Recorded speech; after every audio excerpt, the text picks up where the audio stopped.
पीढ़ी को तैयार नहीं करेंगे, जब तक हम अपने समाज की बहन बेटियों को तैयार नहीं करेंगे, जब तक हम अपने समाज की बहन बेटियों को पाखंडवाद रूढ़िवादी परंपराओं से निकालने का काम नहीं करेंगे, तब तक सही रूप में हम अपने महान पुरुषों की जयंतियां को नहीं मना पाएंगे।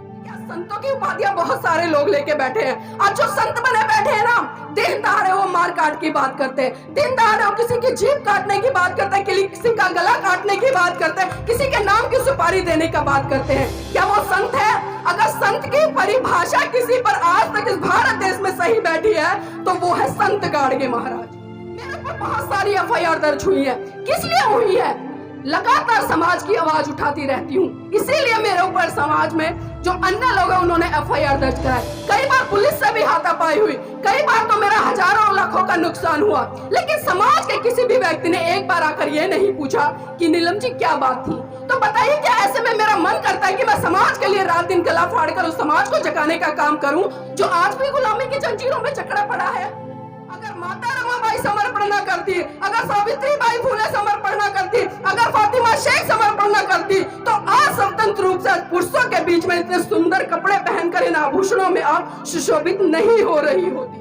अगर मैं बात करूं, शायद बहुत सारे लोगों को बुरी लग जाए, कड़वी लग जाए। एक तरफ आप अपने महान पुरुषों को देखिए और दूसरी तरफ उन 33 करोड़ देवी देवताओं को रखिए जिन्होंने आपको लगातार गुलाम बनाया। अब खुद तुलना कीजिए कि इनका जो समर्पण, संघर्ष, बलिदान रहा है उसके कारण आपका यह जीवन है या उन 33 करोड़ देवी देवताओं के कारण है जो लगातार आपको गुलाम बनाए रखे हैं।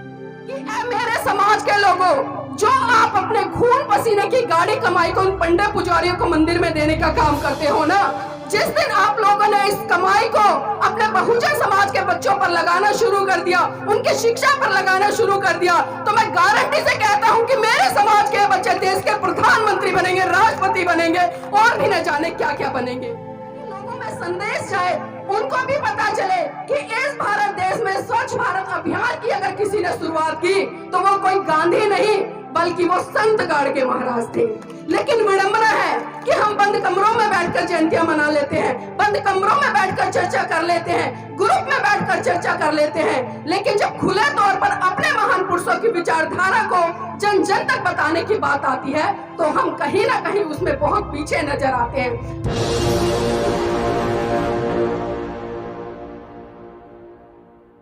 आज की मुख्य वक्ता नीलम बौद्ध जी से अनुरोध करता हूं को वो आए। नीलम बौद्ध जी। एशन विद्या तपोन दानम, एशन विद्या तपोन दानम, ज्ञानन शीलम गुणोन धर्मम, ते मृत्यु लोके भूमि भारभूता, मनुष्य रूपेण मूर्खा शरन्ति।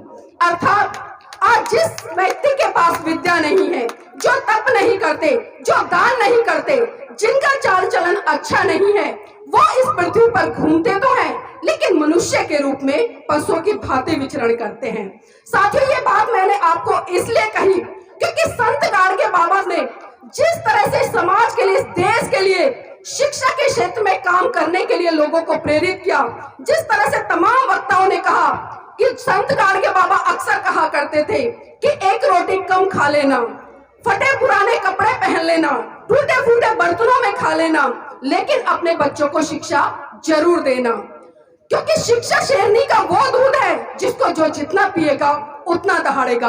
लेकिन आज हम देख रहे हैं कि तथाकथित हमारे ही समाज के लोग अशिक्षित तो हो गए हैं, लेकिन जब जागरूकता की बात आती है तो वो कोसों दूर नजर आते हैं। आज हम चाहे संत गाड़गे बाबा की जयंती मना रहे हैं या बहुजन समाज में जन्मे तमाम संत महान पुरुषों की जयंती मनाते हैं, तो सिर्फ हम खाली जय जयकार करते नजर आते हैं। हम बड़े बड़े कार्यक्रमों का आयोजन कर लेते हैं, लेकिन विडंबना है कि जिस विचारधारा के तहत उन लोगों ने काम किया, जिस सिद्धांतों को लेकर उन्होंने काम किया, जिस आइडियोलॉजी को उन्होंने स्थापित करने के लिए काम किया, आज हमारे अपने समाज के लोग उनकी विचारधारा को मनुसात नहीं कर रहे हैं। सिर्फ साल में उनके जन्मदिन पर जन्म जयंती मना लेते हैं और जब उनका परिनिर्वाण दिवस आता है तो उसको सेलिब्रेट कर लेते हैं। क्या इसी तरह से हम अपने महान पुरुषों की विचारधारा को बढ़ा पाएंगे? साल में 365 दिन होते हैं, लेकिन 365 दिन में से खाली सिर्फ 2 दिन या 3 दिन हम अपने महान पुरुषों की जय जयकार करते नजर आते हैं। लेकिन मैं पूछना चाहती हूँ, खासकर इस समाज से आने वाले लोगों के लिए, आज जिस तरह से हम संत गाड़गे बाबा की जयंती मना रहे हैं, तो कितने बड़े अवसर पर यहाँ लोगों का जन सैलाब होना चाहिए था। इस तरह के हमारे तमाम कार्यक्रम खुले तौर पर होने चाहिए थे ताकि लोगों में संदेश जाए, उनको भी पता चले कि इस भारत देश में स्वच्छ भारत अभियान की अगर किसी ने शुरुआत की तो वो कोई गांधी नहीं बल्कि वो संत गाड़गे महाराज थे। लेकिन विडंबना है कि हम बंद कमरों में बैठकर जयंतियां मना लेते हैं, बंद कमरों में बैठकर चर्चा कर लेते हैं, ग्रुप में बैठकर चर्चा कर लेते हैं, लेकिन जब खुले तौर पर अपने महान पुरुषों की विचारधारा को जन जन तक बताने की बात आती है तो हम कहीं ना कहीं उसमें बहुत पीछे नजर आते हैं। मैं सुबह यहाँ पर 11:15 बजे आ गई थी। मैं समय की बहुत पाबंद हूँ क्योंकि मुझे पता है कि जब अगर मैं लेट हो जाऊं 1 घंटा तो यहाँ पर जो बैठे हुए लोग हैं वो भी मेरी वजह से 1 घंटा लेट होंगे। लेकिन मैंने देखा कि कार्यक्रम अभी समापन है, धीरे धीरे निकल कर लोग आ रहे हैं। क्यों? आखिर क्यों? जिन महान पुरुषों ने पूरा जीवन समर्पित कर दिया, क्या आप उनके लिए एक दिन अपना नहीं निकाल सकते थे? आप घरों में व्यस्त हो, रिश्तेदारियों में व्यस्त हो, शादी विवाह में व्यस्त हो, अपने भी तो काम आप लोगों ने निकाले हैं। लेकिन सोचकर बड़ा दुख होता है कि आज जिन महान पुरुषों की वजह से आज हम अच्छे अच्छे घरों में रहे हैं, एसी वाली गाड़ियों में हम चलते हैं, सूट बूट पहनकर हम चलते हैं, इतने बड़े बड़े मंचों से हम दहाड़ते हैं, लेकिन जब उनकी विचारधारा को मनोसात करने की बारी आती है तो मैं बार बार कह रही हूँ कि हम बहुत पीछे खड़े नजर आते हैं। संत गाड़गे बाबा ने जिस तरह से पाखंडवाद पर प्रहार किया, लेकिन आज मैं देखती हूँ कि उसी समाज से आने वाले लोग कहीं ना कहीं उन्हीं कर्मकांडों, उन्हीं पूजा पाठ, उन्हीं रूढ़िवादी परंपराओं में फंसे हुए हैं जिनसे कि संत गाड़गे बाबा साहब ने बिल्कुल मना किया।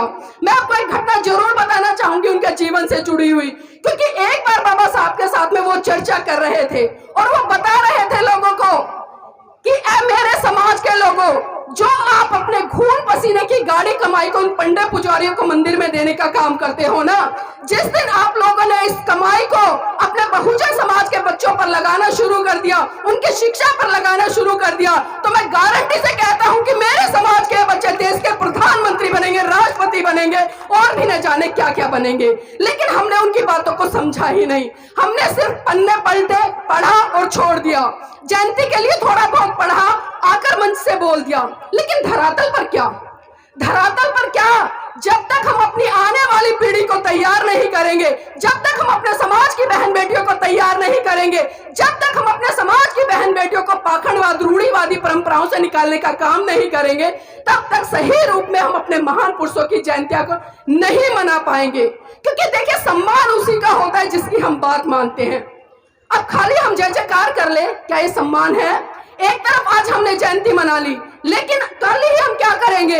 जिन चीजों के लिए हमारे महान पुरुषों ने मना किया, अगर उन्हीं को हम करने लग जाएं, तो क्या वो उनका सम्मान होगा? क्या वो उनका सम्मान होगा? मुझे खुद बताइए, क्योंकि अक्सर हम ऐसा करते हैं और ऐसा देखते हैं, और तमाम समाज में आज हम देख रहे हैं।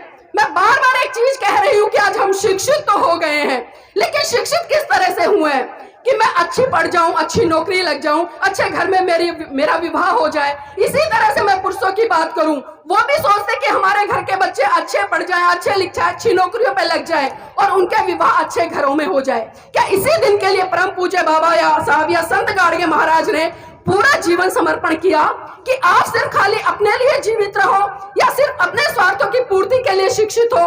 साथियों, उनकी शिक्षा का मतलब यह नहीं था। उनकी शिक्षा का मतलब था कि अगर आपके पड़ोस में कोई बच्चा भूखा सो रहा है, अगर वो स्कूल नहीं जा पा रहा है, अगर उसके पास में अच्छे कपड़े पहनने के लिए नहीं है, तो जो समाज का व्यक्ति संपन्न है, या उसकी नैतिक ड्यूटी बनती है कि उस बच्चे को भी उस तरह से ही पूरी सुविधाएं उपलब्ध कराए जिस तरह से वो अपने बच्चों के लिए चाह रहा है या अपने बच्चों के लिए कर रहा है। और समाज के कितने लोग ऐसे करते हैं? कोई नहीं करता।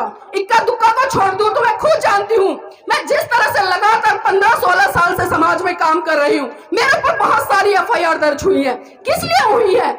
लगातार समाज की आवाज उठाती रहती हूँ, इसीलिए मेरे ऊपर समाज में जो अन्य लोग हैं उन्होंने FIR दर्ज कराए। कई बार पुलिस से भी हाथापाई हुई, कई बार तो मेरा हजारों लाखों का नुकसान हुआ, लेकिन समाज के किसी भी व्यक्ति ने एक बार आकर यह नहीं पूछा कि नीलम जी क्या बात थी।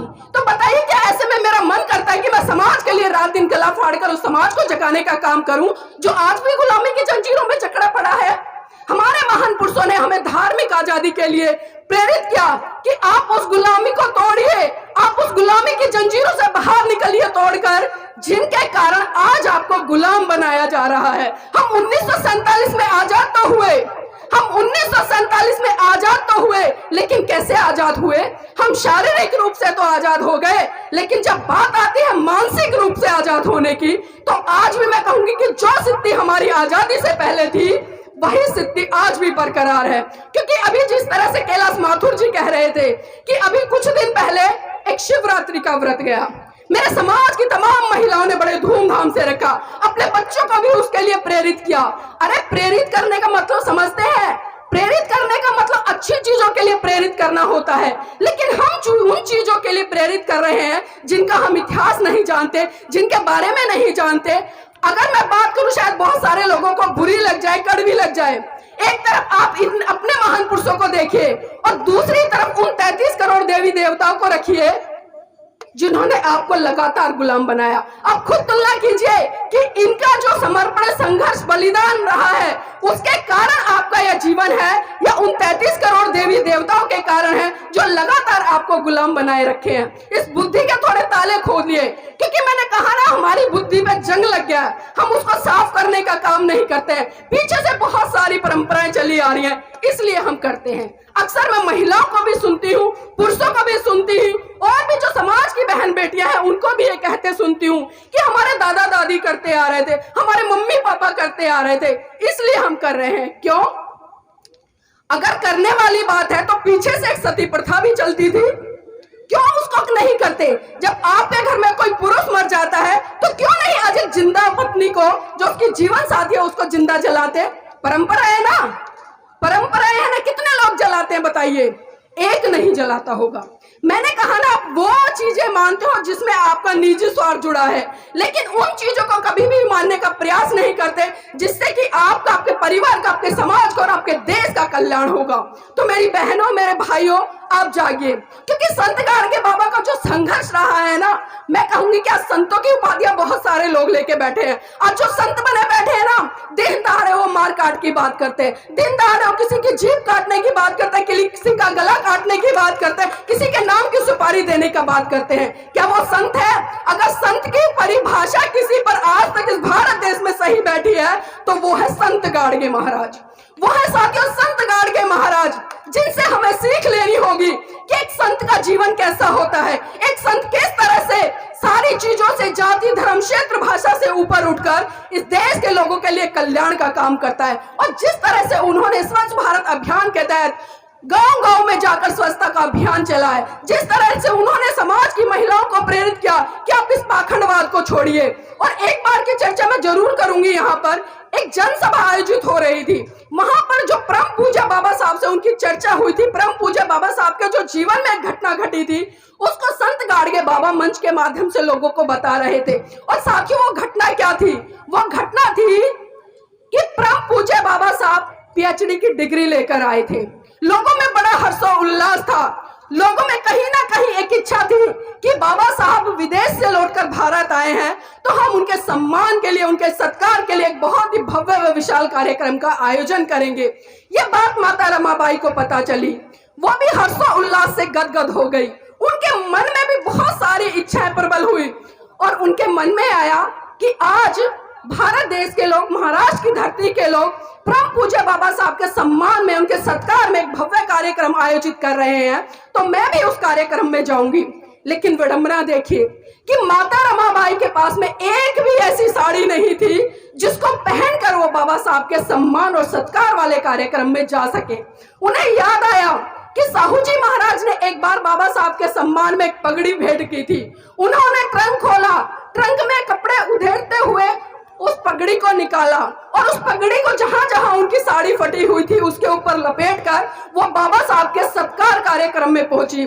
साथियों आप खुद सोचिए, जब एक महिला के पति का सत्कार हो रहा हो तो उस महिला को कहां होना चाहिए? उस महिला को मंच पर होना चाहिए, लेकिन माता रमाबाई मंच पर नहीं थी। उस महिला को मैं कहती हूँ कि पहली पंक्ति में ही होना चाहिए, वो पहली पंक्ति में भी नहीं थी, वो मंच पर नहीं थी, पहली पंक्ति में नहीं थी, दूसरी पंक्ति में नहीं थी, तीसरी पंक्ति में नहीं थी। मैं आपको बता दूं कि भीड़ के पीछे एक पेड़ था, उस पेड़ के पीछे छुपकर माता रमाबाई बाबा साहब का सत्कार देख रही थी। और उसका कारण था कि जो वो फटी साड़ी पहनकर आई थी, जिसके ऊपर वो पगड़ी लपेट कर आई थी, उन्हें बाबा साहब के सम्मान की चिंता थी कि कहीं कोई बाबा साहब पर ये उंगली ना उठा दे कि खुद तो सूट बूट में है और इसकी जीवन साथी फटी साड़ी में है। तो देखिए माता रमाबाई ने कितना उस समय अपने आप को संभाला होगा। और बाबा साहब भी साथियों जब मंच से लोगों को संबोधित कर रहे थे तो लगातार टकटकी लगाकर भीड़ में देख रहे थे कि मेरी रामू कहाँ है, लेकिन विडंबना कि उन्हें दूर दूर तक रामू नजर नहीं आई। बाबा साहब के मन में कहीं ना कहीं बहुत पीड़ा थी कि मैं इतने दिनों बाद लौटा हूं लेकिन मेरी रामू मेरे सत्कार में नहीं आई। तभी बाबा साहब की अचानक भीड़ के पीछे जो पेड़ था उसके पीछे गई।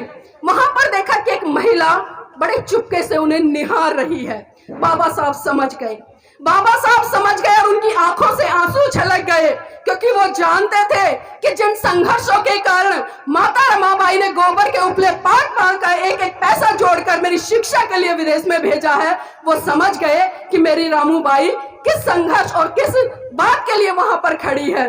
लेकिन जैसे ही बाबा साहब ने सभा को खत्म किया और सीधा भीड़ को चीरते हुए माता रमाबाई के पास गए और उनका हाथ पकड़कर आंखों में आंसुओं के साथ बोले कि रमा ऐसा नहीं है कि मैं तेरा सत्कार नहीं कर सकता था, रमा ऐसा नहीं है कि मैं तेरा श्रृंगार नहीं कर सकता था, रमा ऐसा नहीं है कि मैं तुझे सोने के आभूषणों से नहीं ला सकता था, रमा ऐसा नहीं है कि मैं तुझे सुंदर सुंदर साड़ियां नहीं पहना सकता था, लेकिन रमा जब मैं सोचता हूँ तेरे से पहले मेरे समाज की तमाम बहन बेटियां हैं जिनको आज वस्त्र ढकने तक के लिए कपड़े नहीं मिलते हैं, तो मेरी पहले जिम्मेदारी उनके लिए बनती है। रामू मुझे माफ करना।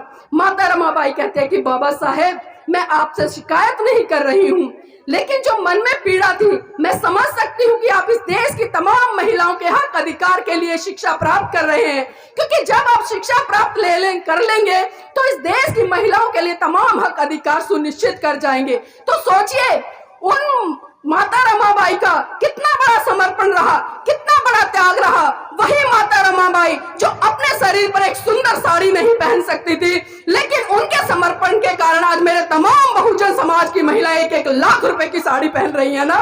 तो नतमस्तक करती हूँ मैं माता रमाबाई को, बाबा साहब को, और जिस तरह से संत गाड़गे बाबा साहब ने उनके जीवन परिचय को लोगों को घर घर जाकर, गली गली जाकर, गांव गांव जाकर बताने का काम किया।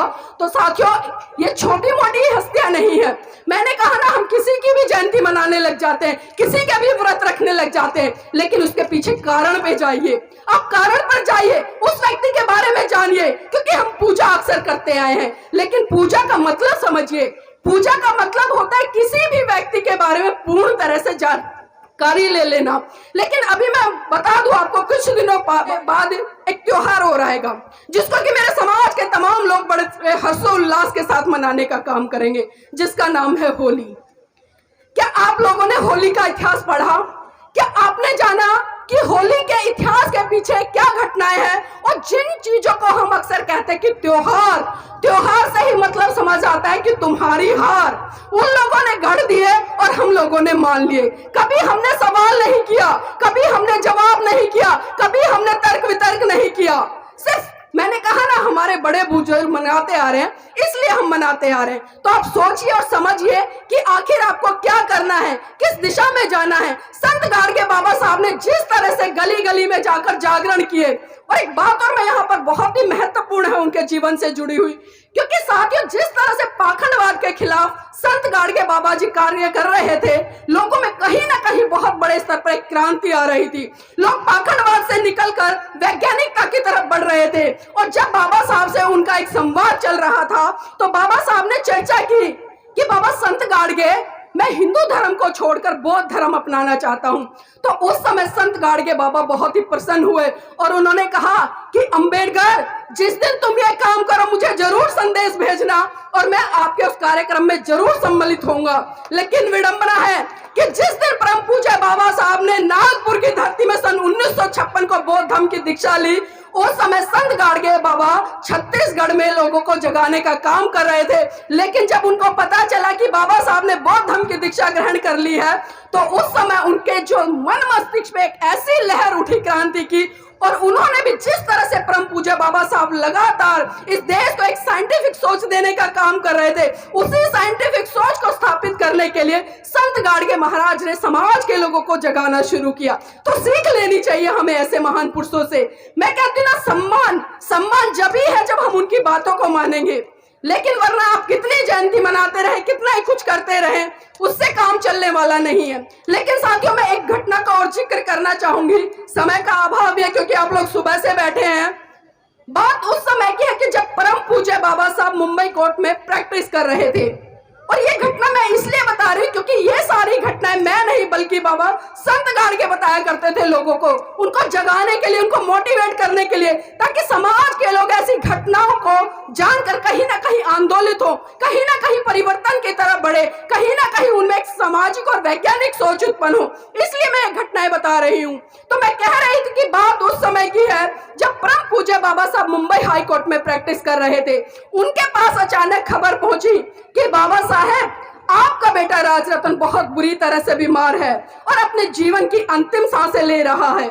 यह घटना सुनकर परम पूज्य बाबा साहब घर दौड़े आए, और जैसे ही उन्होंने राजरतन को गोद में उठाया, राजरतन ने बाबा साहब की गोद में ही दम तोड़ दिया। और यह मंजर देखकर माता रमाबाई बिलक बिलक कर रोने लगी और साहब का कॉलर पकड़कर कहने लगी कि साहब बस कीजिए, बस कीजिए साहब, बस कीजिए। आपकी समाज सेवा के भूत ने एक एक करके मेरा पूरा परिवार उजाड़ दिया। बाबा साहब बस कीजिए। तो बाबा साहब कहते कि रमा चुप हो जा, रमा चुप हो जा, तू तो रो भी सकती है, लेकिन मेरी तो आंखों के आंसू ही सूख चुके हैं, क्योंकि प्रतिदिन मैं अपने समाज के हजारों बच्चों को मरते हुए देखता हूँ। रमा चुप हो जा। तो माता रमाबाई फिर कहती है कि बाबा साहब मैं आज फिर चुप हो जाऊंगी, लेकिन आप मुझे एक बात बता दीजिए कि जब जब आप अपने बेटे राजरतन को गोद में खिलाया करते थे तो बड़े हर्षोल्लास के साथ कहा करते थे कि रमा, मेरा बेटा राजरतन बड़ा होकर एक दिन इस देश पर राज करेगा। तो बाबा साहब, आज राजरतन तो इस दुनिया में रहा नहीं, अब मुझे ये बता दीजिए कि बड़ा होकर इस देश पर राज कौन करेगा।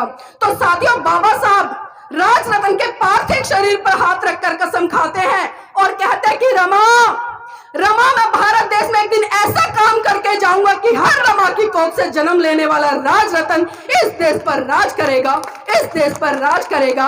और वो राज साथियों परम पूज्य बाबा साहब हमें संविधान में देकर गए, हमें संविधान में देकर गए। लेकिन आज मेरे तमाम बहुजन समाज के लोग अपने महान पुरुषों को नहीं पढ़ रहे, वो संविधान को बचाने के लिए संघर्ष नहीं कर रहे। जिसपे अत्याचार होता है वो मुट्ठी भर लोग तो खड़े हो जाते हैं, लेकिन तमाम समाज के लोग अपने घरों में एसी में, कूलर में, पंखे में आराम की नींद से सोते हैं। तो मेरे साथियों, खड़े होइए, संघर्ष कीजिए। और मेरी मातृशक्तियों, आपके लिए जरूर मैं कहूंगी, क्योंकि बाबा साहब ने एक बात कही थी कि मैं किसी भी समाज की उन्नति इस बात से आता हूं कि उस समाज की महिलाएं कितनी पढ़ी लिखी है, कितनी जागरूक है। तो ये दायित्व आपके कंधे पर भी बनता है, क्योंकि आपकी आबादी इस देश में 50% है, तो आपकी भागीदारी इन सामाजिक, धार्मिक, राजनीतिक कार्यक्रमों में भी 50% होनी चाहिए। जब बाबा साहब ने हमें समानता का अधिकार दिया, तो उस समानता के अधिकार के तहत आपकी जिम्मेदारी बनती है। अगर माता रमाबाई समर्पण न करती, अगर सावित्रीबाई फुले समर्पण न करती, अगर फातिमा शेख समर्पण न करती, तो आज स्वतंत्र रूप से पुरुषों के बीच में इतने सुंदर कपड़े पहनकर इन आभूषणों में आप सुशोभित नहीं हो रही होती। तो तोड़िए इन गुलामी की जंजीरों को, निकलिए इन गुलामी की जंजीरों से बाहर और अपने उन महान पुरुषों के कारवा को आगे बढ़ाने के लिए लग जाइए। मैंने कहा ना, एक रोटी कम खाइए, सस्ते कपड़े पहन लीजिए, टूटे फूटे बर्तनों में खा लीजिए, लेकिन अपने बच्चों के भविष्य के लिए कम से कम आज तो जग जाइए। तो आप लोगों ने इतने प्यार से और इतने धैर्य के साथ सुना, मैं आपका बहुत बहुत धन्यवाद करती हूँ। जय भीम, नमो बुद्धाय।